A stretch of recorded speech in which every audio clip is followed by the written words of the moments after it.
Халыклар дуслыгы йортында һәр вакыттагыча халык күп. Республиканың 4 районыннан килгән эшмәкәрләр теркәү уза. Хакимият вәкилләре белән сөйләшүгә әзерләнә.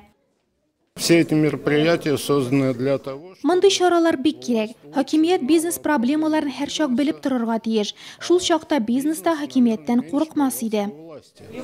То есть построить конструктивный диалог. Чтобы вот именно услышав вас вживую, как-то иметь представление, чем вы дышите, как вы живете. Есть, конечно, такие моменты, что в разных регионах республики даже, да, есть разные проблемы, что, скажем, в одних районах эти вопросы решены, и там люди даже и не сталкивались, и не считают, что это проблемный момент. А в других, наоборот, оказывается, что этот вопрос становится весьма серьезной проблемой.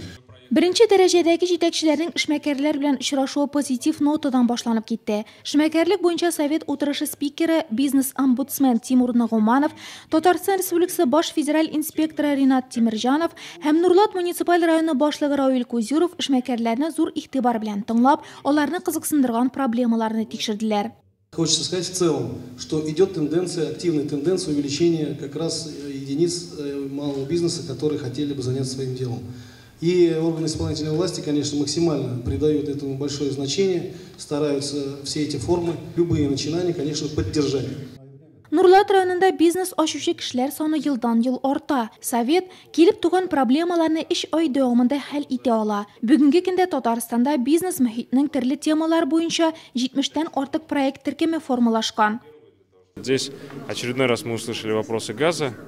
Газ, электр энергиясе турында сорауларны кабул иттем. Эшмәкәрләр проблемалары исә эшкә кагыла. Сәүдә шелтәре, финанслау мөмкинлеге. Бу типик ситуация. Әмма Нурлат районында айрым тема буенча шау-шу юк. Димәк, хакимият бизнесны ишетә. Урыннарда эш алып барылса, эшмәкәрләргә җиңел була. Пока мы не увидели какого-то такого острого. Еш була торган тикшерүләр, бизнес-партнерлар булмау, кеше торак пунктларда онлайн кассалар кертү мөмкинлеге юклыгы, спикерлар ярдәмчеләре чарадан соң да хәл ителәсе проблемалар турында заявкалар кабул иттеләр.